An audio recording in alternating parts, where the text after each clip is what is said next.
Mi esposa me miró a los ojos delante de todos y dijo, encontré a alguien con éxito de verdad. Yo no respondí de inmediato. Tomé un sorbo de mi vaso, la miré tranquilo y dije, qué bien por ti. Ella sonrió. Su nuevo novio sonrió. Algunos colegas alrededor sonrieron también, con esa incomodidad de quien no sabe si reírse o mirar hacia otro lado. Nadie en esa parrillada de fin de año sabía lo que yo sabía. Nadie sabía lo que estaba a punto de pasar cuando ese mismo hombre, minutos después, sacara su teléfono para buscar al nuevo CEO de la empresa y mostrarle el perfil a un colega. Pero voy a contarles todo desde el principio. Porque esta historia no empieza esa noche. Empieza 2 años antes, cuando Rebeca hizo las maletas, cerró la puerta de nuestro departamento y me dijo que yo nunca iba a llegar a ningún lado. Y durante mucho tiempo, pareció que tenía razón. Yo tenía 43 años cuando ella se fue. Tenía una pequeña consultora que apenas cubría los gastos, un departamento de alquiler en un barrio tranquilo de Buenos Aires, y una idea que nadie todavía tomaba en serio. Ni mis clientes, ni mis conocidos, ni la mujer con la que había compartido casi 4 años de mi vida. Rebeca era coordinadora de operaciones en Distribuidora Centenario, una empresa mediana de logística con presencia en 4 provincias. Ganaba bien, tenía estabilidad, y llevaba años esperando que yo alcanzara algo parecido a lo que ella consideraba éxito real. Un cargo importante, un salario fijo alto, un título que sonara bien en una conversación de cena. Lo que yo tenía no sonaba bien en ninguna conversación. La consultora se llamaba MC Estrategia y en ese entonces tenía 2 clientes fijos y algunos proyectos esporádicos. Trabajaba desde casa, facturaba lo justo, y pasaba la mayor parte del tiempo desarrollando un modelo de análisis logístico que creía que podía transformar la forma en que las empresas medianas gestionaban su cadena de distribución. Rebeca lo escuchó tantas veces que dejó de escucharlo. Para ella era el discurso de un hombre que se refugiaba en proyectos imaginarios para no enfrentar que simplemente no tenía lo que hacía falta. Un martes de marzo, sin pelea grande, sin drama exagerado, me dijo que se iba. Que necesitaba a alguien que estuviera al mismo nivel que ella. Que la vida no podía seguir esperando que yo despegara. Que lo había intentado, pero que había un límite para cuánto tiempo una persona podía apostar por alguien que no apostaba por sí mismo. Me lo dijo con calma. Eso fue lo más duro. No lo dijo con rabia, no lo dijo llorando. Lo dijo con la serenidad de alguien que ya tomó la decisión hace mucho tiempo y solo está ejecutando el último paso. Recogió sus cosas en 3 días. Se fue un viernes por la tarde. Y yo me quedé en ese departamento con el silencio, con la consultora, y con la idea que nadie todavía tomaba en serio. Pasaron los meses. César, mi socio y el único que nunca dejó de creer en lo que estábamos construyendo, me llamaba cada semana. A veces para hablar de trabajo, a veces solo para hablar. Él había sido mi compañero desde los tiempos de la universidad, el tipo de persona que cuando todo el mundo dice que algo no va a funcionar, te mira y dice, sigamos. Sin discursos, sin promesas vacías. Solo constancia. Y la constancia, con el tiempo, empieza a dar forma a las cosas. El modelo logístico que yo llevaba años desarrollando empezó a tener resultados concretos. Un cliente mediano lo implementó y redujo sus costos de distribución en un 32% en 6 meses. Otro cliente lo usó para reorganizar su red de proveedores y aumentó su margen operativo de una forma que ninguno de sus directivos había logrado en 5 años de gestión tradicional. Los números hablaban solos. Y cuando los números hablan solos, las personas empiezan a escuchar. En 18 meses, MC Estrategia dejó de ser una consultora pequeña para convertirse en una empresa de tecnología aplicada a logística con 2 empleados, 3 inversores privados y contratos activos con empresas en Argentina, Chile y Colombia.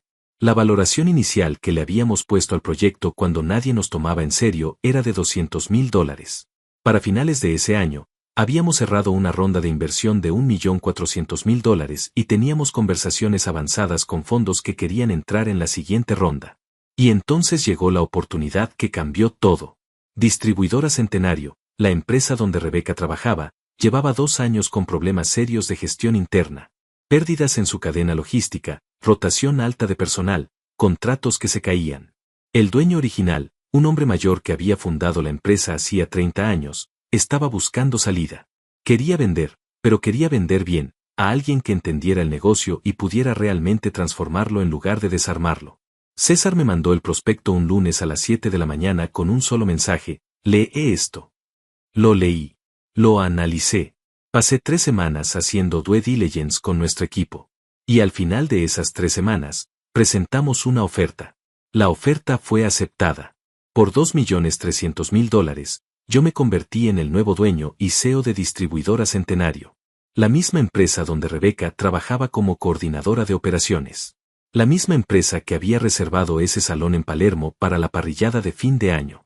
La misma empresa donde, esa noche de diciembre, ella iba a mirarme a los ojos delante de todos y decirme que había encontrado a alguien con éxito de verdad. Yo todavía no había anunciado el cambio de conducción de manera pública. Solo el equipo directivo lo sabía. La comunicación formal estaba programada para la primera semana de enero. César y yo habíamos llegado esa noche precisamente para hacer algunos contactos informales antes del anuncio oficial, para conocer caras, para entender mejor la cultura interna antes de presentarnos formalmente. Nadie en ese salón, salvo el equipo directivo, sabía quién era yo. Rebeca tampoco. Cuando entré al lugar y la vi del otro lado del salón, con su vestido rojo y su copa de vino y esa risa que yo conocía de memoria, pensé en quedarme lejos. En dejar que la noche pasara sin cruce, sin historia, sin ninguna de las dos versiones del pasado ocupando el mismo espacio. Pero Rebeca me vio. Y Rebeca decidió avanzar. Con su copa. Con su sonrisa. Con Rafael al lado. Y yo la esperé quieto, con el vaso en la mano, sabiendo exactamente lo que se venía. Rafael tenía el tipo de presencia que él mismo había construido con mucho cuidado. No era natural, era arquitectura. El traje oscuro sin corbata, el reloj en la muñeca izquierda que captaba la luz cada vez que movía el brazo, la forma en que ocupaba el espacio a su alrededor como si el espacio le perteneciera por derecho. Era alto, de hombros anchos, con el cabello perfectamente ordenado y una sonrisa que llegaba siempre medio segundo después de lo necesario, como si primero calculara el efecto y luego la ejecutara. Rebeca lo miraba con esa mezcla específica de orgullo y alivio que tienen las personas cuando sienten que finalmente encontraron lo que estaban buscando. No era amor solamente. Era demostración. Era la satisfacción de poder decirle al mundo, y en particular a ciertas personas del pasado, que había tomado la decisión correcta. Yo era esa persona del pasado.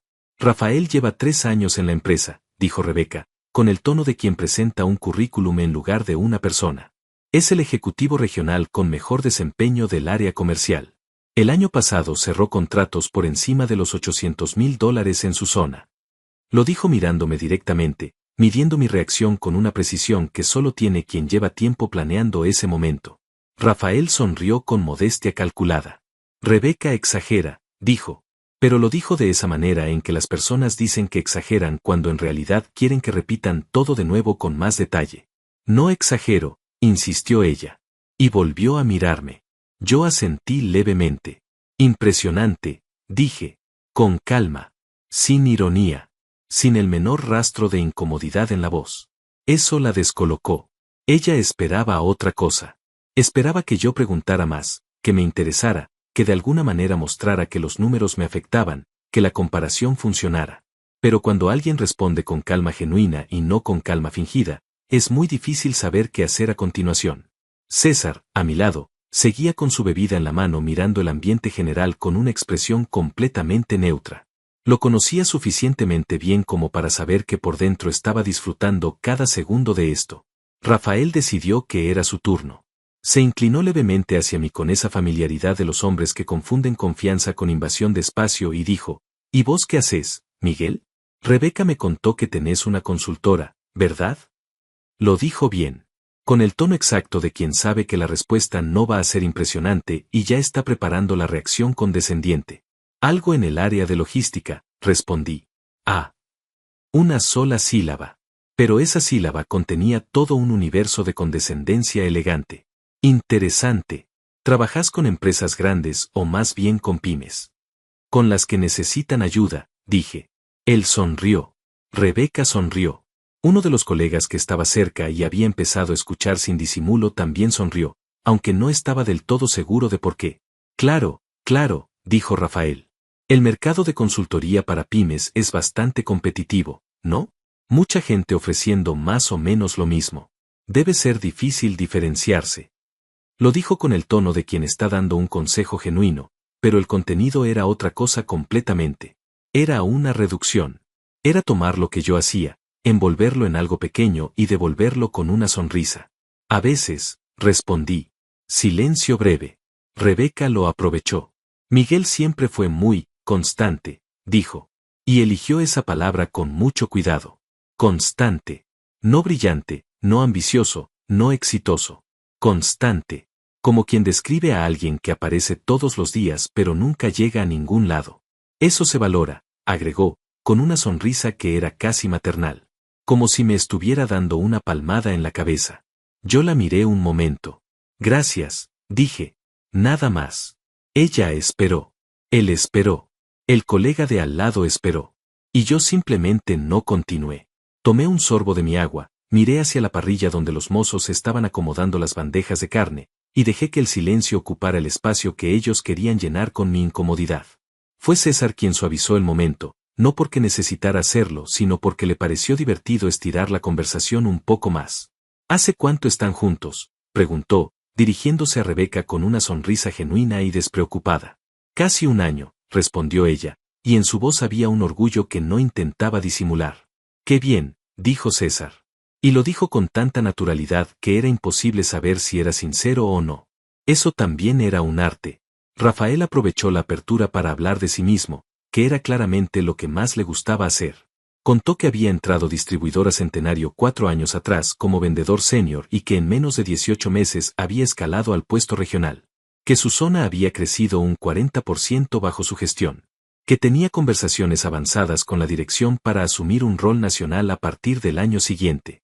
Que había hecho un posgrado en administración de empresas en una universidad privada de prestigio.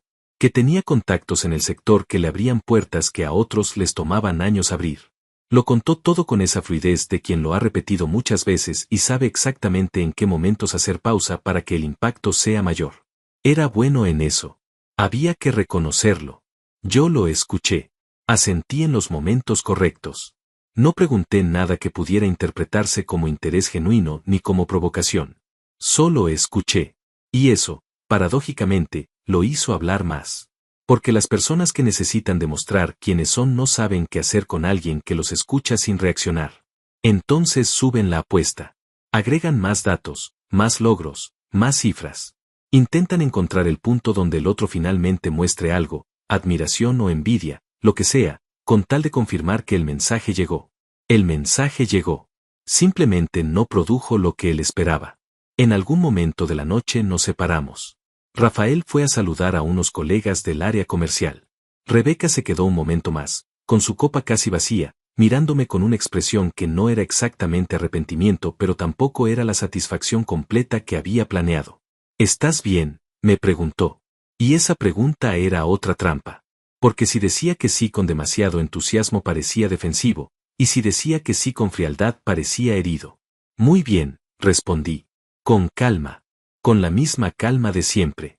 Ella asintió despacio. Me alegra, dijo. Y se fue hacia donde estaba Rafael. César esperó a que se alejara lo suficiente y luego se giró hacia mí con una expresión que mezclaba diversión con algo más serio. ¿Cuándo se entera?, preguntó en voz baja. Cuando alguien lo googlee, respondí. Él sonrió. Va a ser una noche larga. Nos movimos hacia otra parte del salón. La parrilla ya estaba lista y los mozos empezaban a circular con las bandejas. El ambiente se había relajado, la gente había tomado suficiente vino como para que las conversaciones fueran más ruidosas y menos cuidadas. Yo me senté en una de las mesas laterales con César y con dos directivos del área de operaciones que ya sabían quién era yo y que habían tenido la delicadeza de no mencionarlo en ningún momento de la noche. Eran Andrés, jefe de operaciones, y Hortensia, directora financiera. Los dos me recibieron con la naturalidad de quien ya ha procesado el cambio y está listo para trabajar. Hortensia en particular tenía esa energía tranquila de las personas que han visto muchos cambios en una empresa y saben distinguir cuáles van a mejorar las cosas y cuáles no. La cena avanzó. El ruido del salón subió. Las conversaciones se mezclaban, los brindis empezaban a sonar desde distintas mesas, alguien había conectado un parlante con música más movida y algunos empleados jóvenes habían despejado un espacio para bailar cerca de la barra. Yo comía tranquilo. Hablaba con Andrés sobre algunos aspectos operativos que quería revisar en enero, escuchaba a Hortensia describir los cuellos de botella financieros más urgentes.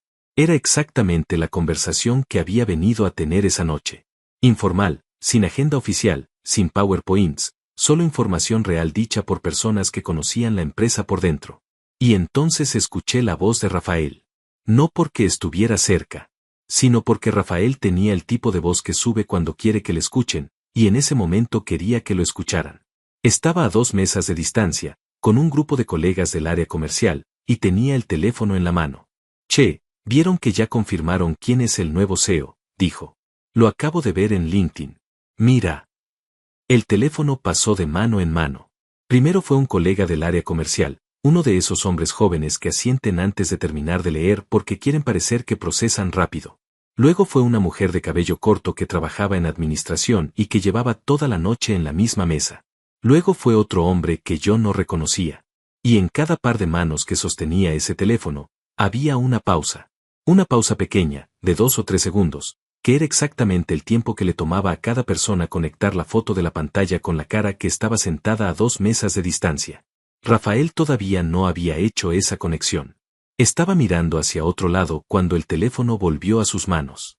Estaba diciendo algo sobre los objetivos del año siguiente, sobre su proyección al rol nacional, sobre una reunión que tenía agendada para la segunda semana de enero con la nueva conducción.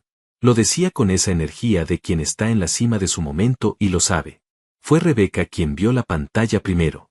Estaba sentada al lado de Rafael, con su tercera copa de vino en la mano, y cuando el teléfono quedó sobre la mesa entre los dos, ella lo miró por reflejo. Solo un segundo. Pero ese segundo fue suficiente. La vi desde donde estaba yo. Vi el momento exacto en que su cerebro procesó la información. Vi cómo la expresión de su cara hizo ese recorrido específico que va de la confusión al reconocimiento y del reconocimiento a algo que no tenía nombre todavía pero que era profundo y silencioso como una grieta que se abre despacio en el piso. Me miró. Yo estaba comiendo tranquilo, con el tenedor en la mano, escuchando a Andrés hablar sobre la reorganización del depósito central. No hice nada especial cuando nuestras miradas se cruzaron. No sonreí, no asentí, no levanté el vaso.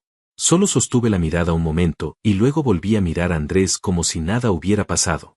Porque para mí, en ese momento, nada extraordinario estaba pasando. Rebeca tocó el brazo de Rafael. Él interrumpió lo que estaba diciendo y la miró. Ella señaló la pantalla con un gesto pequeño, casi imperceptible. Rafael bajó la vista. La pausa que siguió fue diferente a las otras. Fue más larga. Fue de esas pausas que tienen peso propio, que ocupan el aire de una manera distinta. Luego Rafael levantó la vista y me buscó entre las mesas. Cuando me encontró, se quedó quieto. Yo lo miré con la misma calma con la que había mirado todo esa noche. Sin triunfo, sin satisfacción visible, sin ninguna de las expresiones que él probablemente esperaba encontrar. Solo calma. La calma de alguien que lleva meses sabiendo lo que otros acaban de descubrir en los últimos 30 segundos. César, que había estado siguiendo la escena con visión periférica mientras conversaba con Hortensia, se giró levemente hacia mí y en voz muy baja dijo una sola palabra: ya. Asentí. Lo que pasó en los siguientes minutos fue interesante de observar. Rafael no se levantó de inmediato.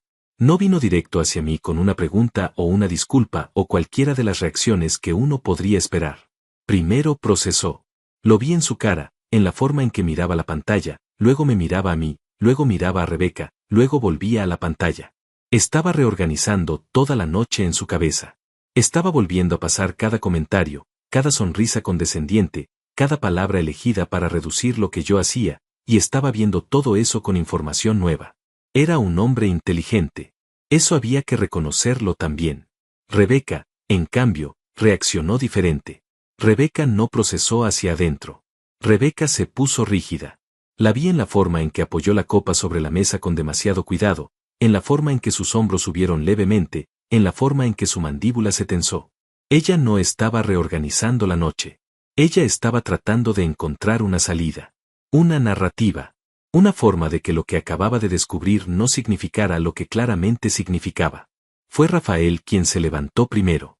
Caminó hacia nuestra mesa con pasos medidos, con esa compostura de quien sabe que cometió un error pero no va a mostrar que lo sabe hasta tener más información.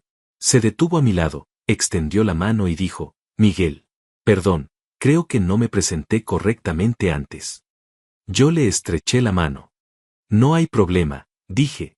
Acabo de ver en LinkedIn. Hizo una pausa. ¿Sos el nuevo CEO de Centenario? Sí, respondí. Sin drama. Sin pausa teatral. Solo la confirmación directa de un hecho. El silencio que siguió fue de los que se sienten en el pecho. Andrés y Hortensia, que habían seguido la conversación sin intervenir, miraban sus platos con una discreción que era casi perfecta. César miraba hacia la parrilla con una expresión completamente neutral que yo conocía muy bien y que significaba que estaba usando toda su concentración para no sonreír. Rafael recuperó la compostura con bastante rapidez. Hay que reconocerle eso. Qué bueno conocerte formalmente entonces, dijo. Tengo muchas ganas de hablar sobre los planes para el área comercial. Creo que hay un potencial enorme que todavía no se ha explotado del todo. Seguro, dije. En enero organizamos las reuniones de equipo. Perfecto. Asintió. Sonrió. Una sonrisa diferente a todas las del principio de la noche. Esta no era de superioridad. Esta era de recalibración. Bueno, nos vemos entonces. Se fue de vuelta a su mesa. Me giré hacia César. Él me miró. Ninguno de los dos dijo nada durante unos segundos. Luego Hortensia, sin levantar la vista del plato, dijo en voz muy baja, eso estuvo bien manejado. César finalmente sonrió. Solo un poco. Solo lo necesario. Yo volví a mi cena. Lo que me interesaba observar ahora era a Rebeca. Porque Rafael había procesado la situación con la lógica de un ejecutivo que entiende que acaba de quedar en una posición incómoda frente a su nuevo jefe indirecto y necesita corregir el rumbo. Eso era manejable. Eso era predecible. Rafael iba a ser profesional porque le convenía serlo. Rebeca era diferente. Rebeca no tenía esa ecuanimidad. Rebeca había construido toda una narrativa sobre quién era yo y quién era ella, sobre quién había tomado la decisión correcta y quién se había quedado atrás. Esa narrativa no era solo una historia que le contaba a otros. Era una historia que se contaba a sí misma. Y cuando una historia que uno se cuenta a sí mismo se rompe en público, la reacción no es racional. Es visceral. La observé desde lejos durante los siguientes 20 minutos. Vi que hablaba poco. Vi que tomaba su copa con más frecuencia de lo habitual. Vi que en un momento Rafael le dijo algo en voz baja y ella respondió con un movimiento de cabeza cortante, de esos que no admiten continuación. Vi que una colega se acercó a su mesa y que Rebeca sonrió, pero que la sonrisa no llegaba a los ojos. Era el final de la noche más largo que ella había tenido en mucho tiempo. Cerca de las 11, cuando el evento empezaba a desinflarse y la gente comenzaba a despedirse, Rebeca se levantó sola y caminó hacia la barra. Se apoyó en el mostrador con su copa y miró hacia ningún lado en particular con esa expresión de quien necesita 2 minutos sin que nadie le hable. César me miró. Yo negué con la cabeza levemente. No era el momento de acercarme. No había nada que necesitara decirse esa noche. Todo lo que tenía que decirse ya había sido dicho sin palabras, con información y con silencio, que son las dos formas más contundentes de comunicación que existen. Me despedí de Andrés y de Hortensia. Estreché manos, intercambié algunos comentarios sobre la primera semana de enero, confirmé horarios. Todo tranquilo, todo normal, todo con la cadencia de personas que tienen trabajo por hacer y están enfocadas en hacerlo bien. Cuando pasé cerca de la barra camino a la salida, Rebeca me vio. No dije nada. Solo asentí levemente, con la misma calma con la que había manejado toda la noche. Ella sostuvo la mirada un segundo. 2. Luego bajó la vista hacia su copa. Salí al aire de la noche con César a mi lado. Afuera, en la vereda, él encendió un cigarrillo y exhaló despacio. ¿Cómo te sentís?, preguntó. Pensé la respuesta un momento. Bien, dije. Me siento bien. Y era verdad. No había satisfacción ruidosa, no había triunfo que necesitara celebrarse. Era algo más tranquilo que eso. Era la sensación específica de haber construido algo real durante mucho tiempo, en silencio, sin que nadie lo viera, y que de repente ese algo hablara por sí solo sin que yo tuviera que decir una sola palabra. César fumó en silencio un momento. Luego dijo, enero va a ser interesante. Sí, respondí. Va a serlo. Pedimos un taxi. La noche de Buenos Aires seguía encendida alrededor nuestro, con ese ruido suave de fin de año que tiene las ciudades cuando están a punto de cerrar un ciclo y abrir otro. Yo miré por la ventana mientras el auto avanzaba y pensé en todo lo que venía. Las reuniones de equipo. La reorganización operativa. Los nuevos contratos. La segunda ronda de inversión que César y yo teníamos casi cerrada. Pensé en Rebeca apoyada en esa barra con su copa y su silencio. Y no sentí rencor. Eso era lo que más me sorprendía siempre. No sentía rencor. Sentía algo más parecido a la comprensión de que las personas toman decisiones con la información que tienen en el momento, y que a veces esa información está incompleta. Rebeca había tomado sus decisiones con lo que sabía entonces. Lo que no sabía entonces era lo que estaba por venir. Ahora lo sabía. Y enero todavía no había empezado. El 3 de enero llegó con el calor seco que tiene Buenos Aires en verano cuando el viento no corre. Yo entré a las oficinas de Distribuidora Centenario a las 8:30 de la mañana con César a mi lado y una agenda clara para la semana. Primer día formal como CEO. Sin discurso largo, sin presentación con fuegos artificiales, sin ninguna de esas ceremonias de inauguración que más que transmitir confianza transmiten la necesidad de ser validado. Amelia, la directora de Recursos Humanos, nos recibió en la entrada. Era una mujer de unos 50 años, cabello oscuro con algunas canas que no intentaba disimular, mirada directa y ese tono de voz específico de las personas que llevan años manejando situaciones complicadas y ya no se alteran con facilidad. Me extendió la mano con firmeza. Bienvenido, Miguel. Todo está listo para la reunión de las 9. Gracias, Amelia, dije. ¿Cómo está el equipo? Ella hizo una pausa breve. Expectante, respondió. Y en esa palabra había más información de la que parecía. La reunión general fue en la sala principal del segundo piso. Estaban todos los jefes de área, los coordinadores regionales y algunos referentes de equipo. Unas 30 personas en total. Me presenté en 5 minutos. Sin PowerPoint, sin cifras proyectadas en pantalla, sin el tipo de discurso motivacional que la gente escucha con cara atenta y olvida antes de llegar al ascensor. Dije quién era, dije qué íbamos a hacer en los próximos 90 días. Dije que las decisiones iban a estar basadas en datos y en conversaciones reales con las personas que conocían el trabajo por dentro. Nada más. Hubo preguntas. Las respondí con la información que tenía, y cuando no tenía la información dije que no la tenía todavía. Eso generó más confianza que cualquier respuesta improvisada hubiera podido generar. La reunión terminó en 40 minutos. Mientras la gente salía, vi a Rafael entre el grupo. Estaba cerca de la puerta, con una libreta en la mano y una expresión cuidadosamente neutral. Me miró cuando pasó. Yo asentí. Él asintió. Eso fue todo. Profesional, limpio, sin rastro visible de lo que había pasado 5 días antes en ese salón de Palermo. Lo que no sabía era lo que estaba pasando por debajo de esa superficie. Amelia me lo contó esa misma tarde, cuando nos sentamos a revisar el estado del equipo comercial. Me dijo que el lunes por la mañana, antes de que yo llegara, Rafael había pedido una reunión urgente con ella. Que en esa reunión había intentado posicionarse como el candidato natural para el rol de director comercial nacional, un cargo que todavía no existía formalmente pero que él asumía que iba a crearse con la nueva gestión. Que había presentado sus números, sus logros regionales, sus contactos en el sector. Que había hecho todo lo correcto en términos de forma, pero que el momento y la urgencia lo delataban. ¿Qué le dijiste?, pregunté. Que todos los roles de la nueva estructura iban a definirse en el proceso de reorganización y que iba a tener la misma oportunidad que cualquier otro miembro del equipo de mostrar su trabajo, respondió Amelia. Bien, dije. Ella me miró un momento. ¿Sabes que tiene una relación con Rebeca Suárez, la coordinadora de operaciones del área central? Lo sé, dije. Amelia asintió despacio, con la expresión de quien confirma que la persona que tiene enfrente ya tiene la información necesaria y no necesita más contexto. Solo quería que lo supieras, dijo.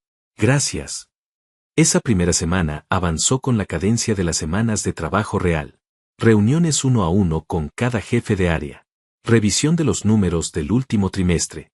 Visita al depósito central en la zona sur, donde Andrés me mostró en persona los cuellos de botella que había descrito en la parrillada de fin de año. El problema era exactamente lo que yo había diagnosticado desde afuera: rutas de distribución mal optimizadas, software desactualizado, procesos manuales donde había que meter tecnología. Era, paradójicamente, exactamente el tipo de problema que MC Estrategia llevaba años resolviendo para otras empresas. El jueves de esa semana, Rebeca me mandó un mensaje. No a través de ningún canal oficial de la empresa. Me mandó un mensaje directo al teléfono, al número que tenía guardado de cuando estábamos juntos y que yo nunca le había pedido que borrara porque nunca había tenido razón para hacerlo. El mensaje decía: Hola Miguel.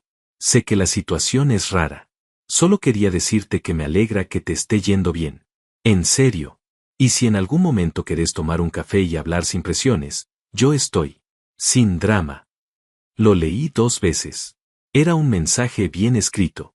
Tenía el tono exacto que necesitaba tener para no parecer ni desesperado ni calculador.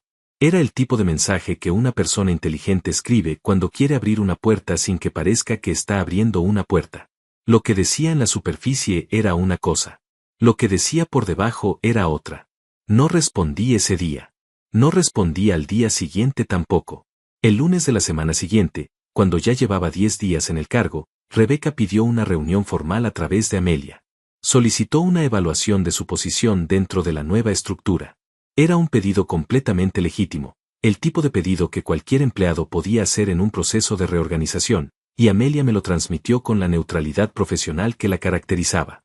Le dije a Amelia que coordinara la reunión para la semana siguiente y que la manejara ella directamente como parte del proceso general de evaluación de equipo. Amelia asintió. ¿Querés estar presente? No, dije. Es tu área. Ella lo entendió perfectamente. La reunión entre Amelia y Rebeca duró 40 minutos. Amelia me hizo un resumen esa misma tarde. Rebeca había preguntado por posibilidades de ascenso dentro de la nueva estructura. Había mencionado sus años en la empresa, su conocimiento de los procesos operativos, su relación con los equipos de campo. Todo válido. Todo real. Pero en algún momento de la reunión, casi al final, había mencionado que conocía al CEO personalmente y que creía que eso podía ser relevante para evaluar su perfil. Amelia le había respondido que las evaluaciones de la nueva gestión se basaban exclusivamente en desempeño y en alineación con los objetivos del nuevo plan estratégico. Rebeca no había dicho nada más después de eso. Cuando Amelia me contó ese detalle, lo registré sin hacer comentarios. Pero lo registré. Porque hay una diferencia enorme entre una persona que busca crecer dentro de una empresa por sus propios méritos y una persona que empieza a usar el nombre de otra persona como moneda de cambio. Esa diferencia no siempre es visible en el primer intento, pero siempre se vuelve visible con el tiempo. César me llamó esa noche. Le conté lo que había pasado con Rebeca en términos generales. Él escuchó sin interrumpir y cuando terminé dijo, ¿cuánto tiempo le das antes de que escale? Pensé un momento. 2 semanas, dije. Yo digo 1, respondió él. Ninguno de los dos apostaba con malicia. Era simplemente el reconocimiento de un patrón que los dos habíamos visto antes en distintos contextos. Las personas que no obtienen lo que quieren a través de canales directos no suelen quedarse quietas. Buscan otro ángulo. Siempre hay otro ángulo. Lo que yo no sabía todavía era cuál iba a ser el ángulo de Rebeca. Lo que sí sabía era que cualquiera que fuera, no iba a cambiar nada de lo que ya estaba construido. Porque lo que está construido sobre trabajo real y decisiones concretas no se derrumba con conversaciones, con mensajes, con reuniones o con ninguna de las maniobras que las personas usan cuando sienten que el terreno se les está escapando de las manos. Esa noche cerré la computadora tarde, cerca de las 11. La oficina estaba vacía y en silencio. Desde la ventana del piso 4 se veían las luces de la avenida y el movimiento tranquilo de un martes de verano en Buenos Aires. Pensé en todo lo que faltaba por hacer. En los procesos que había que rediseñar, en los contratos que había que renegociar, en el equipo que había que consolidar. Era mucho trabajo. Era exactamente el tipo de trabajo que me gustaba hacer. Me puse el saco, apagué la luz y salí. Enero recién empezaba. César tenía razón. Fue una semana, no 2. El miércoles de la segunda semana de enero, Amelia golpeó la puerta de mi oficina a las 10 de la mañana con una expresión que yo ya empezaba a reconocer. Era la expresión de alguien que tiene información que no pidió tener y que ahora tiene que transmitirla de manera profesional sin que parezca que está disfrutando ni que está incómoda. Era una expresión de equilibrio muy específico. Se sentó frente a mí y puso el teléfono sobre el escritorio con la pantalla hacia arriba. Era una captura de pantalla de una publicación en LinkedIn. La había hecho Rebeca. La publicación tenía 2 días y decía, más o menos, lo siguiente, que estaba en un proceso de búsqueda activa de nuevas oportunidades, que llevaba años en el área de operaciones logísticas y que tenía experiencia sólida en gestión de equipos y procesos de distribución. Hasta ahí, todo normal. Cualquier persona puede buscar trabajo. Eso no era lo que Amelia había venido a mostrarme. Lo que Amelia había venido a mostrarme estaba en los comentarios. En uno de los comentarios, Rebeca había respondido a alguien que le preguntaba por qué buscaba cambios si llevaba años en la misma empresa. Y ella había escrito, con todas las letras, Los cambios de conducción a veces traen situaciones personales complicadas. No siempre es fácil trabajar cerca de alguien con quien tenés historia. Prefiero ser profesional y buscar otro ambiente. El comentario tenía 47 likes. Lo leí 2 veces. Luego lo leí una tercera vez para asegurarme de que estaba leyendo exactamente lo que creía que estaba leyendo. Era inteligente. Había que reconocerlo. No decía nada explícito. No mencionaba nombres. No hacía ninguna acusación directa. Pero insinuaba exactamente lo suficiente como para que cualquier persona que lo leyera pudiera construir la narrativa que quisiera. Situaciones personales complicadas. Historia. Ambiente. Todo cuidadosamente vago, todo cuidadosamente cargado. Levanté la vista hacia Amelia. ¿Cuántas personas de la empresa lo vieron? Las que tienen LinkedIn, respondió. Que son bastantes. Asentí despacio. ¿Querés que haga algo?, preguntó ella. Pensé un momento. No, dije. Por ahora no. Amelia recogió el teléfono y se levantó. Antes de salir se detuvo en la puerta. Miguel, solo para que lo sepas. El equipo directivo está completamente alineado con la nueva gestión. Lo que pueda circular en redes no cambia eso. Lo sé, dije. Gracias, Amelia. Cuando se fue, me quedé un momento mirando el escritorio. Llamé a César. Le conté lo del comentario. Él escuchó en silencio y cuando terminé hizo una pausa larga antes de hablar. ¿Querés que nuestro abogado le eche un vistazo? Todavía no, dije. Dejemos que se desarrolle. ¿Estás seguro? Sí.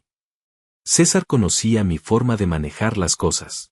Sabía que yo no reaccionaba en caliente. Sabía que prefería observar el patrón completo antes de actuar, porque actuar sobre el primer movimiento de alguien casi siempre es un error. El primer movimiento raramente es el movimiento real. Es el testeo. Es la persona tirando una piedra al agua para ver qué tan profundo es y qué tan rápido reacciona la corriente. Yo no iba a ser la corriente que reaccionara. Lo que pasó en los días siguientes fue interesante. El comentario de LinkedIn circuló entre algunos empleados de la empresa, como era predecible. Hubo conversaciones en pasillos, en grupos de WhatsApp internos, esa circulación invisible pero constante que tienen los rumores en los espacios de trabajo. Amelia me mantuvo informado sin exagerar, con la precisión quirúrgica de alguien que sabe que información es relevante y que información es ruido. Lo que Amelia me fue contando era esto: la mayoría de las personas que habían visto el comentario no sabían bien qué hacer con él. Porque por un lado estaba Rebeca, que era alguien conocido dentro de la empresa, con años de trayectoria y relaciones construidas. Pero por otro lado estaba el nuevo CEO, que en 2 semanas había demostrado ser directo, claro, basado en datos y sin agendas visibles. Y cuando una persona genera confianza con hechos concretos, los rumores rebotan diferente. No penetran de la misma manera. El jueves de esa semana, Rafael pidió reunión conmigo directamente. No a través de Amelia. Me mandó un correo formal solicitando espacio en mi agenda para presentar una propuesta de expansión del área comercial. Era un correo bien escrito, con estructura clara y argumentos preliminares sólidos. Lo leí con atención. Le confirmé la reunión para el lunes siguiente. Lo que me interesaba no era solo la propuesta. Me interesaba ver cómo se manejaba Rafael en un contexto profesional formal conmigo después de todo lo que había pasado. Porque hay personas que en situaciones como esas se vuelven serviles, aduladoras, que intentan compensar la incomodidad del pasado con una deferencia exagerada que resulta más incómoda que la incomodidad original. Y hay personas que simplemente trabajan, que dejan el contexto personal en la puerta y entran a la sala de reuniones con el trabajo hecho. Yo prefería el segundo tipo. Siempre. El lunes, Rafael llegó puntual. Traje, notebook, presentación preparada. Se sentó frente a mí con la compostura de alguien que había decidido manejar la situación de una sola manera, y esa manera era el profesionalismo absoluto. No hizo ninguna referencia a la parrillada. No hizo ningún gesto que pudiera interpretarse como un intento de acercamiento personal. Abrió la computadora y empezó a presentar. La propuesta era buena.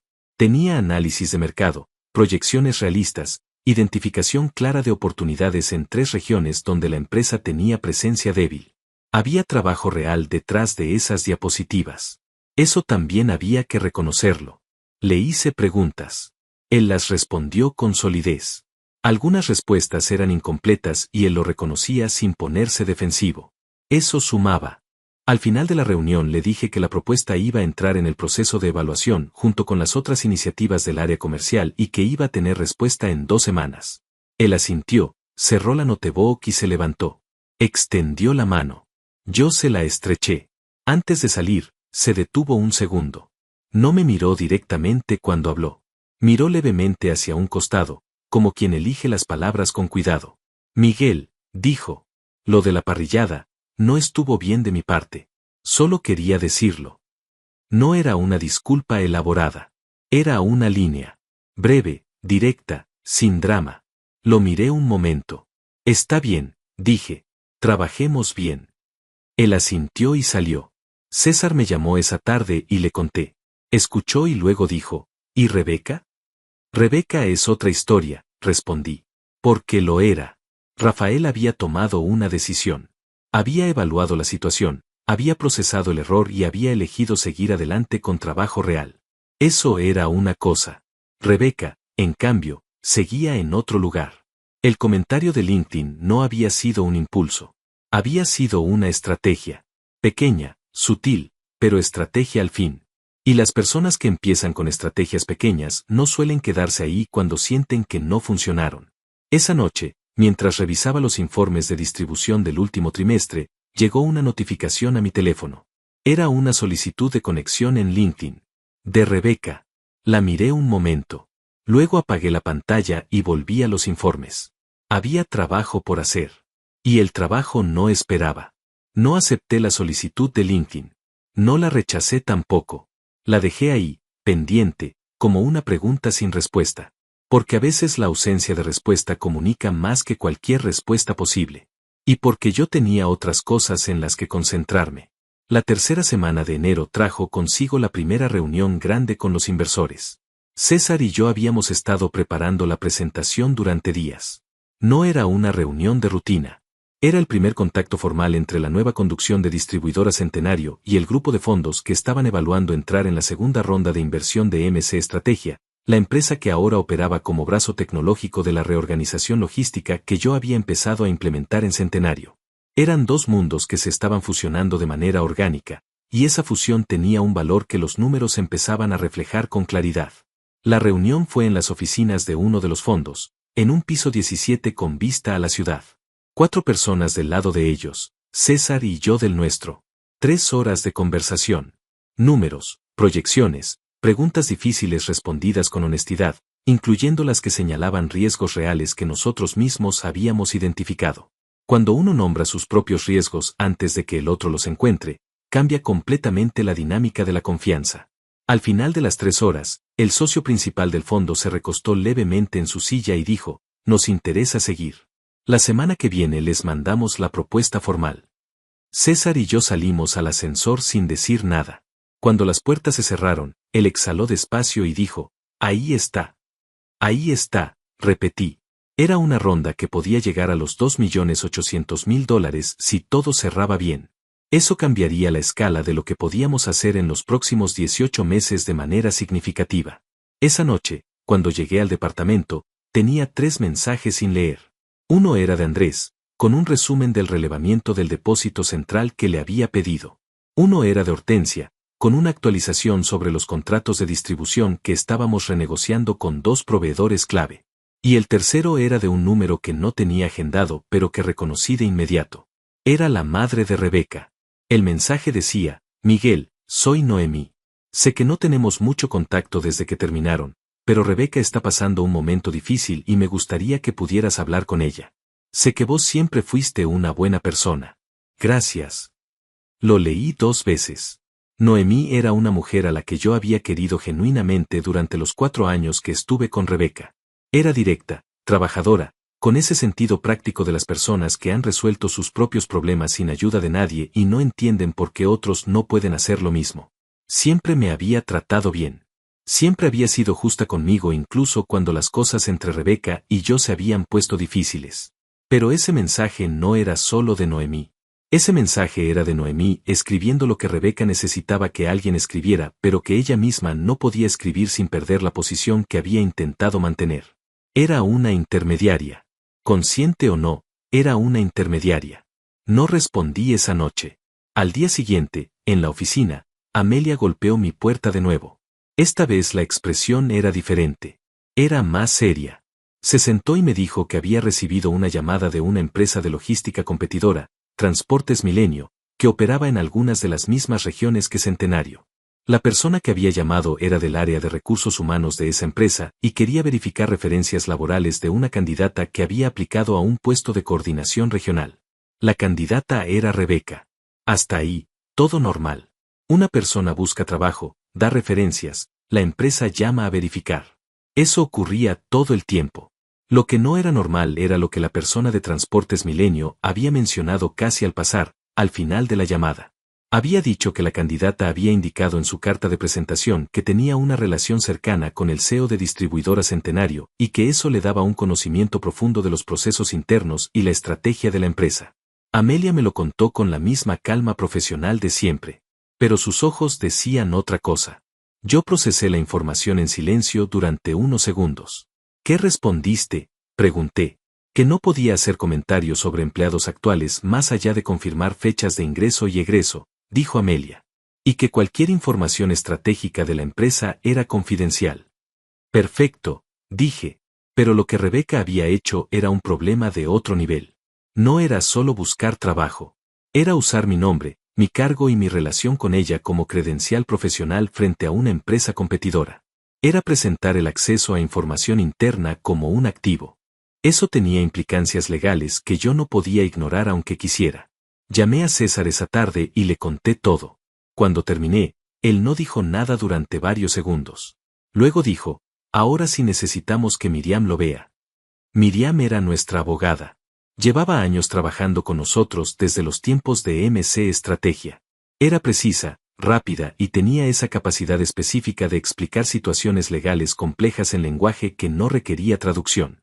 Le mandé un resumen por escrito esa misma noche con todos los hechos en orden cronológico, el comentario de LinkedIn, el mensaje de Noemí, la llamada a Transportes Milenio, la mención de mi nombre en la carta de presentación. Miriam respondió al día siguiente temprano. Su análisis era claro. El comentario de LinkedIn era ambiguo, pero no accionable por sí solo. El mensaje de Noemí era irrelevante desde el punto de vista legal. Pero la mención explícita de mi nombre y de una supuesta relación que le daba acceso a información estratégica de la empresa en una carta de presentación a una competidora era un terreno diferente. Dependiendo de qué exactamente había escrito Rebeca en esa carta, podía configurar desde una falta grave hasta algo con consecuencias legales más serias. Miriam recomendó solicitar una copia de esa carta a través de los canales correspondientes y evaluar los próximos pasos con esa información en mano. Le pedí a Amelia que iniciara ese proceso de manera formal. Mientras tanto, la empresa seguía funcionando. Las reuniones de equipo avanzaban. Los primeros cambios operativos empezaban a mostrar resultados iniciales. Andrés había implementado una reorganización parcial de las rutas de distribución en la zona sur y los tiempos de entrega habían bajado un 12% en 10 días. Hortensia había renegociado uno de los contratos de proveedor con condiciones significativamente mejores para Centenario. El equipo estaba respondiendo bien a la nueva dinámica. Había algo que yo había aprendido con los años y que MC Estrategia me había confirmado una y otra vez. Cuando las personas sienten que el liderazgo es claro y consistente, cuando ven que las decisiones se toman con criterio y no con arbitrariedad, empiezan a trabajar diferente. No porque los obliguen, sino porque quieren. Eso estaba pasando en Centenario. Y en medio de todo eso, en medio del trabajo real y de los resultados concretos y de las conversaciones sobre el futuro de la empresa, seguía el hilo paralelo de Rebeca. Silencioso pero presente. Como algo que uno sabe que está ahí aunque no lo vea directamente. El viernes de esa semana llegó un mensaje de ella al teléfono. Esta vez no era el tono tranquilo y calculado del primer mensaje. Este era diferente. Decía, Miguel, necesito hablar con vos. No sobre trabajo. Sobre nosotros. Sobre lo que pasó. Creo que hay cosas que nunca se dijeron y que merecen decirse. Por favor. Lo leí. Pensé en todo lo que había pasado en las últimas semanas. En el comentario de LinkedIn. En la llamada a Transportes Milenio. En el mensaje de Noemí. En la carta de presentación con mi nombre usado como credencial. Y luego pensé en ese departamento vacío de un martes de marzo de 2 años atrás. En el silencio que quedó cuando ella cerró la puerta. En las horas que pasé después de eso mirando un proyecto que nadie todavía tomaba en serio y decidiendo si seguía adelante o no. Había seguido adelante. Y ahora estaba aquí. Guardé el teléfono en el bolsillo y volví a los informes que tenía sobre el escritorio. El trabajo no esperaba. Y yo tampoco. El lunes siguiente entró con una novedad que no esperaba. Amelia llegó a mi oficina a las 9 de la mañana con una expresión que yo ya sabía leer.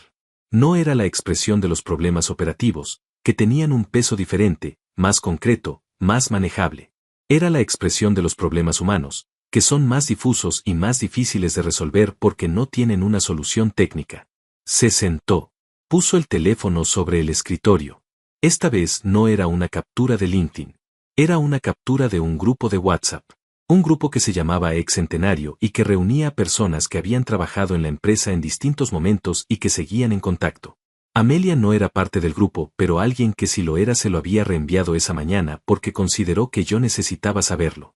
En ese grupo, Rebeca había escrito un mensaje la noche anterior.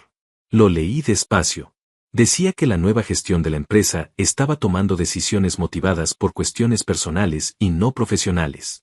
Que había empleados con años de trayectoria que estaban siendo ignorados o desplazados por razones que no tenían nada que ver con su desempeño. Que ella misma era un ejemplo de eso. Que conocía al CEO desde antes de que asumiera el cargo y que podía decir con certeza que las decisiones que se estaban tomando no eran tan objetivas como se presentaban públicamente. No mencionaba nombres explícitamente, pero el contexto era suficientemente claro para cualquiera que lo leyera. El mensaje tenía respuestas. Algunas personas del grupo expresaban solidaridad genérica. Una persona preguntaba si había pensado en hablar con un abogado laboral. Otra decía que eso era muy grave y que alguien debería hacer algo. Leí todo. Leí cada respuesta. Luego devolví el teléfono a Amelia. ¿Cuántas personas de la empresa actual están en ese grupo?, pregunté. Unas 12, dijo ella. De distintas áreas. Asentí despacio. Miriam necesita ver esto hoy. Amelia asintió y salió. Llamé a César antes de las 10. Le mandé la captura por mensaje y esperé. 30 segundos después sonó el teléfono. Esto ya no es ambiguo, dijo César sin preámbulo. No, respondí. Miriam lo tiene. Lo va a tener en una hora. Bien. Hizo una pausa. ¿Cómo estás? Era una pregunta simple. Pero César la hacía con el peso específico de alguien que conoce a la otra persona desde hace 20 años y sabe que a veces la pregunta simple es la más importante. Estoy bien, dije. Y era verdad. No había rabia. No había ansiedad. Había algo más parecido a la claridad fría de quien ve una situación desarrollarse exactamente como anticipó y sabe lo que tiene que hacer. Miriam llamó esa tarde. Había revisado todo, el comentario de LinkedIn, la carta de presentación a Transportes Milenio, el mensaje en el grupo de WhatsApp. Su análisis era directo.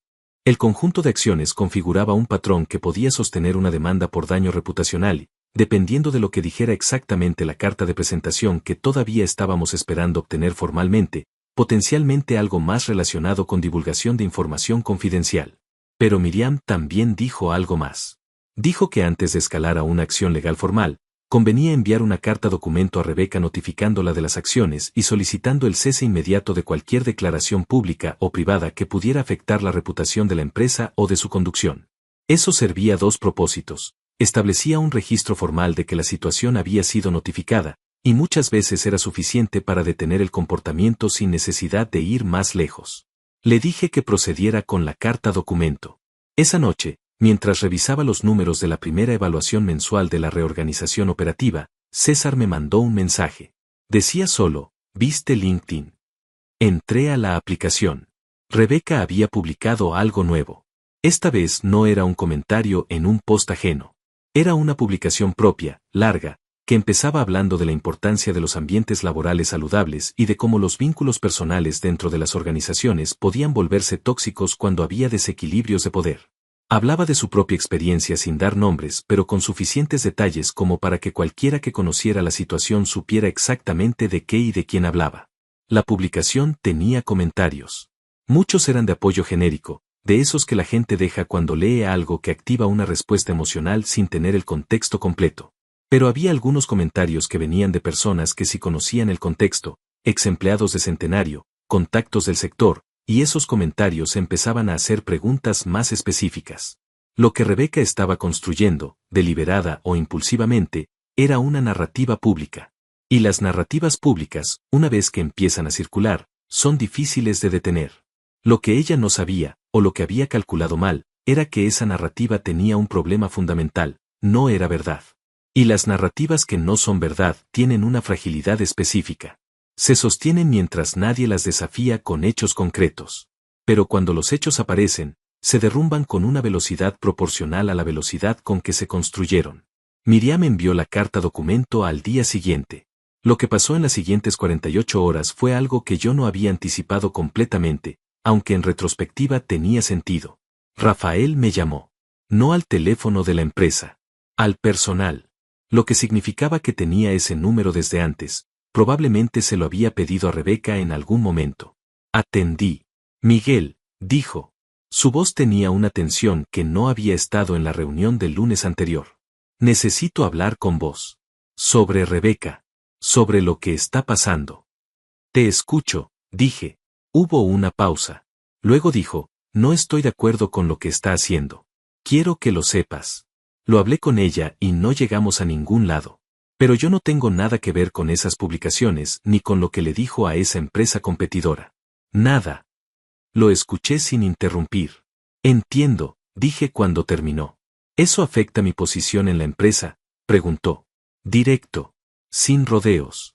Eso lo respetaba. Tu posición en la empresa depende de tu trabajo, respondí. Lo que haga Rebeca es responsabilidad de Rebeca. Silencio breve. Luego, gracias. Rafael, agregué antes de que cortara. La propuesta comercial que presentaste la semana pasada. Vamos a incorporar 2 de los 3 ejes que propusiste en el plan del primer trimestre. Te manda los detalles Amelia esta semana. Otra pausa.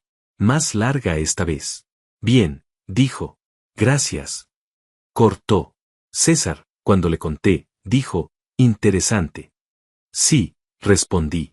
Creo que la relación entre ellos está más complicada de lo que parece. ¿Te sorprende? Pensé un momento. No, dije. No me sorprende. Porque había algo que yo había entendido desde la parrillada de fin de año, desde el momento en que vi a Rebeca presentar a Rafael con el tono de quien muestra un trofeo. Las relaciones que se construyen sobre la necesidad de demostrarle algo a alguien del pasado tienen una fragilidad inherente. Funcionan mientras la demostración funciona. Pero cuando la demostración se complica, cuando el contexto cambia y la narrativa se rompe, lo que queda debajo no siempre es suficiente para sostener lo que se construyó encima. Rafael lo estaba viendo. Y había tomado una decisión. La carta documento llegó a Rebeca ese mismo día. Lo que pasara después dependía de ella. La carta documento produjo silencio. No de inmediato. Las primeras horas después de que Rebeca la recibió fueron de actividad visible. Amelia me informó que Rebeca había pedido salir antes del horario laboral ese día con una excusa de salud. Que había estado en su escritorio durante la mañana con el teléfono en la mano más tiempo de lo habitual. Que 2 colegas cercanas a ella habían tenido conversaciones cortas y en voz baja que habían terminado con expresiones serias. El grupo de WhatsApp de exempleados también tuvo movimiento. Alguien que seguía el hilo me lo hizo saber. Rebeca había escrito un mensaje breve diciendo que necesitaba tomarse un tiempo y que no iba a seguir hablando del tema por ese medio. Sin explicación adicional. Sin el tono dramático de los mensajes anteriores. La publicación de LinkedIn seguía activa, pero dejó de recibir respuestas nuevas. El silencio era una señal. No de resolución, sino de recalibración. Era el silencio de alguien que acaba de entender que las acciones tienen consecuencias concretas y que está evaluando cuáles son sus opciones reales. Miriam me llamó al día siguiente para confirmar que la carta había sido entregada y recibida formalmente. Me dijo que teníamos un plazo de 10 días para ver si había alguna respuesta legal de la otra parte o si simplemente cesaba el comportamiento. Me recomendó no hacer ningún movimiento adicional durante ese periodo a menos que apareciera algo nuevo. Le dije que así lo haríamos. La empresa, mientras tanto, seguía su curso. Y el curso era bueno.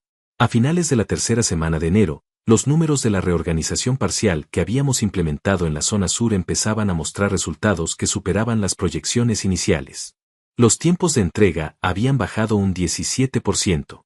El índice de devoluciones por error logístico había caído casi a la mitad.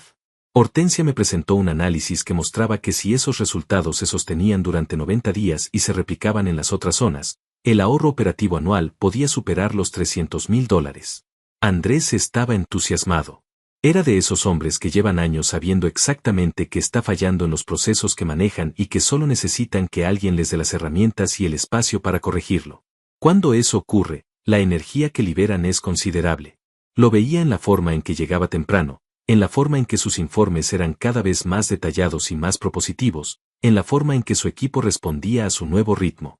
El fondo de inversión mandó la propuesta formal esa semana. César y yo nos sentamos con Miriam una tarde para revisar los términos. La propuesta era de $2,600,000 por un 23% de participación en MC Estrategia, con opciones de expansión en una ronda posterior. Era un número sólido. No era el máximo que habíamos proyectado en el escenario optimista, pero era real, estaba sobre la mesa y tenía condiciones que nosotros podíamos aceptar sin comprometer el control operativo de lo que habíamos construido. Pasamos 3 días negociando algunos términos secundarios. Al final de esa semana, firmamos. César abrió una botella de vino en la oficina esa noche, cuando ya todos se habían ido. Solo nosotros dos, con los vasos sobre el escritorio y la ciudad iluminada afuera de la ventana. No fue una celebración ruidosa. Era más bien el momento tranquilo de dos personas que han trabajado mucho tiempo hacia algo y que cuando ese algo finalmente ocurre no necesitan fuegos artificiales para entender lo que significa. ¿Te acordás cuando Rebeca dijo que eras constante?, dijo César después de un rato. Me reí. Fue una risa genuina, de las que salen solas. Me acuerdo, dije. Resulta que la constancia sirve. Resulta que sí. Brindamos. Bebimos en silencio un momento. Luego César dijo, ¿qué va a pasar con ella? Sabía que se refería a Rebeca. Le conté lo que Miriam había dicho, el plazo de 10 días, el silencio posterior a la carta documento, la ausencia de respuesta legal de la otra parte hasta ese momento. Le dije que la publicación de LinkedIn seguía activa pero sin nueva actividad. Le dije que Rafael había estado trabajando con normalidad durante toda la semana, profesional, enfocado, sin ningún indicio visible de que lo que pasaba en su vida personal estuviera afectando su desempeño. César escuchó todo. Luego dijo, ¿y vos cómo estás con todo esto? ¿En serio? Era la segunda vez que me hacía esa pregunta en pocas semanas. Y las 2 veces la hacía de la misma manera, con ese tono específico que no busca una respuesta automática sino una respuesta real. Pensé antes de responder. Estoy bien, dije. Genuinamente bien. No hay rencor. No hay satisfacción de ese tipo que uno siente cuando alguien cae y uno quería que cayera. No es eso. Hice una pausa. Es más raro que eso. Es como ver que algo que tenías muy claro por dentro finalmente se vuelve visible por fuera. Y eso no genera euforia. Genera algo más tranquilo. César me miró un momento. Luego asintió. Eso es madurez, dijo. O cansancio, respondí. Se rió. Las 2 cosas no se excluyen. El plazo de 10 días que Miriam había establecido terminó sin respuesta legal de Rebeca. La publicación de LinkedIn desapareció al 8º día. Sin explicación, sin post adicional, sin nada. Simplemente dejó de estar. El grupo de WhatsApp de exempleados también se había calmado completamente. Amelia me informó que Rebeca había pedido una reunión con recursos humanos para explorar la posibilidad de una desvinculación voluntaria con acuerdo. Amelia me lo comunicó con su habitual precisión. ¿Cómo querés que lo manejemos? Con los mismos términos que cualquier otra desvinculación voluntaria dentro del proceso de reorganización, respondí. Nada especial en ningún sentido. Ella asintió. Entendido. El acuerdo se cerró esa misma semana. Rebeca se desvincularía de Distribuidora Centenario a finales de febrero, con una liquidación estándar y sin ninguna cláusula adicional de ningún tipo. Era una salida limpia. Para todos. Lo que pasó después lo supe por terceros, como suelen saberse estas cosas. Rafael y Rebeca terminaron la relación a mediados de febrero. No hubo drama público, o si lo hubo no llegó a mis oídos de manera directa. Lo que sí llegó fue un comentario de Andrés, dicho al pasar en una conversación sobre otra cosa completamente, que mencionó que Rafael andaba solo en el estacionamiento por las mañanas y que parecía más concentrado que antes, de ese modo que tienen las personas cuando han simplificado su vida y el espacio mental liberado se convierte en energía de trabajo. No pregunté más detalles. No era mi área. Lo que sí era mi área era lo que estaba construyendo. Y lo que estaba construyendo avanzaba con una solidez que me llenaba de algo que no era orgullo exactamente, sino algo más parecido a la confirmación de que las decisiones que había tomado en los momentos más difíciles habían sido las correctas. Una tarde de esa semana, mientras revisaba los contratos nuevos con Hortensia, recibí un mensaje de Noemí. Era breve. Decía: Miguel, solo quería pedirte disculpas por haberte contactado el mes pasado. No era mi lugar. Te deseo lo mejor de verdad. Lo leí. Pensé un momento en Noemí, en esa mujer directa y trabajadora que había querido genuinamente y que había actuado desde un lugar de preocupación por su hija aunque el método no hubiera sido el correcto. Le respondí: no hay nada que disculpar, Noemí. Cuídese. Guardé el teléfono y volví a los contratos.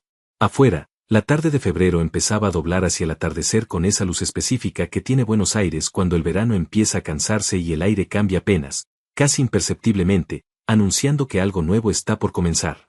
Febrero casi terminaba. Y con febrero, un capítulo cerraba. Marzo llegó con viento del sur y las oficinas de distribuidora Centenario olían diferente. No es una metáfora. Es literal.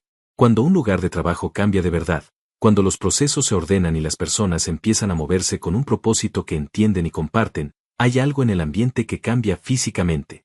El ritmo de las conversaciones es diferente. Los pasillos tienen otra energía. Las reuniones terminan con decisiones en lugar de terminar con más preguntas. Son cosas pequeñas, pero las cosas pequeñas son las que construyen o destruyen cualquier organización desde adentro. Los números del primer trimestre llegaron a mediados de marzo. Hortensia me los presentó en una reunión de 2 horas con Andrés y César. Los resultados superaban las proyecciones que habíamos presentado al fondo de inversión en enero. La reducción de costos operativos en la zona sur se había replicado con éxito en 2 zonas más. El índice de satisfacción de clientes, medido a través de entregas en tiempo y forma, había subido 19 puntos porcentuales respecto al mismo periodo del año anterior. Y los contratos nuevos que el área comercial había cerrado bajo la nueva estructura representaban un incremento del 28% en la facturación proyectada para el segundo trimestre. Rafael había liderado 3 de esos cierres. Lo había hecho bien. Con trabajo real, con foco, con esa energía que tienen las personas cuando han decidido que lo único que controlan es su propio desempeño y se concentran en eso con toda la atención que antes gastaban en otras cosas. No habíamos vuelto a tener ninguna conversación personal desde aquella llamada de enero. No era necesaria. El trabajo hablaba con suficiente claridad. Amelia me presentó también los resultados del proceso de reorganización de equipos. De los 32 cargos que habían sido evaluados en el proceso formal, 29 habían sido confirmados con nuevas descripciones de rol alineadas al plan estratégico. 2 habían sido reconvertidos en posiciones diferentes con acuerdo de las personas involucradas. Y 1 había resultado en desvinculación voluntaria. Ese 1 era Rebeca. Su nombre apareció en el informe como un dato administrativo más, con fechas y términos de acuerdo. Nada diferente a cualquier otro registro del proceso. Y eso era exactamente lo correcto. No era una historia personal. Era un dato de gestión. La vida dentro de una organización funciona mejor cuando las cosas se llaman por lo que son. César revisó los números esa tarde con una sonrisa que no intentaba disimular. $2.600.000 de inversión a finales de enero, dijo. 3 meses después, los resultados ya justifican el doble de esa cifra en valoración. Todavía falta mucho, dije. Sí, respondió. Pero el rumbo está claro. El rumbo estaba claro. Eso era lo que más importaba. No los números de un trimestre, que podían subir o bajar según decenas de variables que nadie controla del todo, sino la dirección. La certeza de que lo que se estaba construyendo tenía fundamentos reales, procesos sólidos, personas que entendían hacia dónde iban y por qué. Eso no se construye en 3 meses. Eso se construye en años de trabajo silencioso que nadie ve hasta que de repente los resultados lo hacen visible. Una tarde de esa semana, Andrés golpeó la puerta de mi oficina con un café en la mano y una expresión relajada de quien no viene a traer problemas sino simplemente a conversar. Se sentó, cruzó las piernas y me dijo: ¿puedo preguntarte algo personal? Adelante, dije. La noche de la parrillada de fin de año. Hizo una pausa breve. Yo estaba en esa mesa cuando pasó lo de Rafael con el teléfono. Lo vi todo. Y lo que más me llamó la atención no fue la cara de él cuando te reconoció. Fue la tuya. No cambiaste nada. Ni una expresión. Como si ya supieras exactamente lo que iba a pasar. Lo miré un momento. Sabía que en algún momento iba a pasar, dije. No sabía exactamente cuándo. Andrés asintió despacio. ¿Y no sentiste nada? Pensé la respuesta con cuidado porque me la merecía. Sentí algo, dije, pero no era lo que la gente esperaría que sintiera. No era satisfacción de ese tipo que te hace querer restregar algo en la cara de alguien. Era más parecido a la confirmación de que el trabajo que había hecho en silencio durante mucho tiempo era real, que no había sido en vano. Eso genera algo más tranquilo que la satisfacción. Genera una especie de paz. Andrés me miró con una expresión pensativa. Luego dijo, eso es lo que diferencia a las personas que construyen de las personas que solo quieren ganar. No respondí, pero me quedé con esa frase, porque era exactamente eso. Hay personas que trabajan para ganar, para demostrar, para que alguien que alguna vez los subestimó los vea y entienda que se equivocó.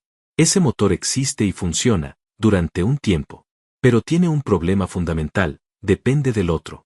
Depende de que el otro esté mirando, de que el otro reaccione, de que el otro sienta lo que uno necesita que sienta para que la victoria tenga sentido. Yo había dejado de necesitar eso hace mucho tiempo. En algún momento de esos 2 años de trabajo silencioso, entre los informes y las reuniones y las noches frente a la computadora, había pasado algo. El motor había cambiado. Ya no trabajaba para demostrarle nada a nadie.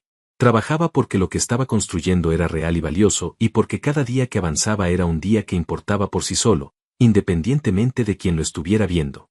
Esa es la diferencia entre construir y ganar. Ganar requiere un perdedor. Construir no requiere nada más que trabajo y tiempo.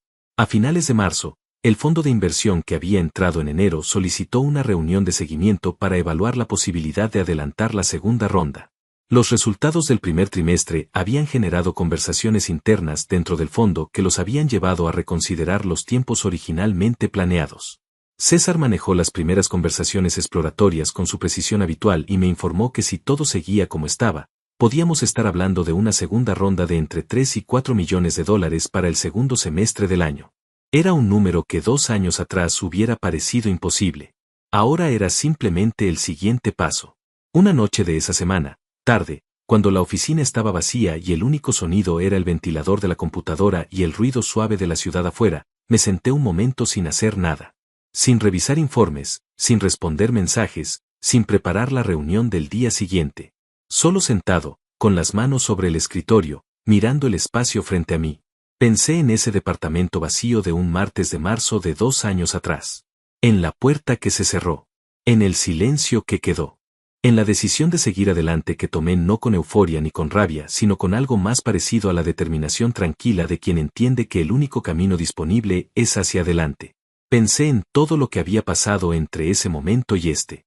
Y pensé en algo que había aprendido con certeza durante ese tiempo, que las personas que te abandonan en el proceso no merecen un lugar en el resultado. No como venganza. No como castigo. Sino simplemente porque el resultado pertenece a quienes estuvieron en el proceso. A César, que había estado ahí cada semana sin excepción. A Andrés y a Hortensia, que habían abrazado el cambio con profesionalismo genuino. Al equipo que llegaba temprano y se quedaba tarde y hacía el trabajo sin que nadie necesitara pedírselo 2 veces. El resultado les pertenecía a ellos. Lo demás era historia. Y la historia, una vez que se cierra, deja de tener peso. Apagué la computadora. Me puse el saco. Apagué la luz. Caminé hacia el ascensor por el pasillo vacío de las oficinas de Distribuidora Centenario, la empresa que había comprado con trabajo real y decisiones concretas y años de constancia que nadie había visto hasta que fue imposible no verla. Afuera, Buenos Aires respiraba con ese ritmo lento y continuo que tienen las ciudades grandes cuando la noche avanza y el ruido baja y queda solo el sonido esencial de las cosas que siguen funcionando aunque nadie las esté mirando. Caminé una cuadra sin apuro. El teléfono no sonó. No había nada urgente. No había ninguna crisis esperando respuesta. Solo la noche, y el trabajo bien hecho, y el día siguiente por delante. A veces eso es todo lo que hace falta. Y a veces eso es exactamente suficiente.